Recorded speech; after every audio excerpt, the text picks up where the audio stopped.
ప్రజలకు తెలియజేయనేది, నేను పొలాస ఆంజనేయులు సర్పంచ్ అభ్యర్థిగా పోటీ చేస్తున్నాను.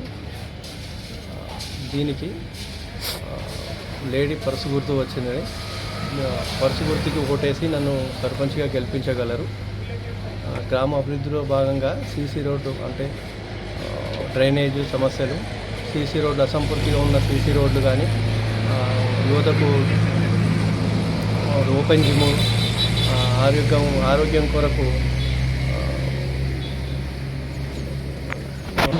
అందరూ ఆరోగ్యంగా ఉండాలని ఆరోగ్యం కొరకు బస్తీ దవాఖానా మరియు ఆడపిల్ల పుడితే 5,000 ఫిక్స్డ్ డిపాజిట్ మరియు ఆడపిల్లకు పెళ్ళి అయితే 11,000 రూపాయలు ఇవ్వగలని, ఇంకా మౌలిక వసతులు అసంపూర్తిగా ఉన్న అన్ని సమస్యలను పూర్తి చేసి గ్రామ అభివృద్ధిలో భాగంగా నేను ముందుకు వెళ్తానని గ్రామ ప్రజలకు తెలియజేస్తూ నన్ను గెలిపించగలరని మనవి చేస్తున్నాను.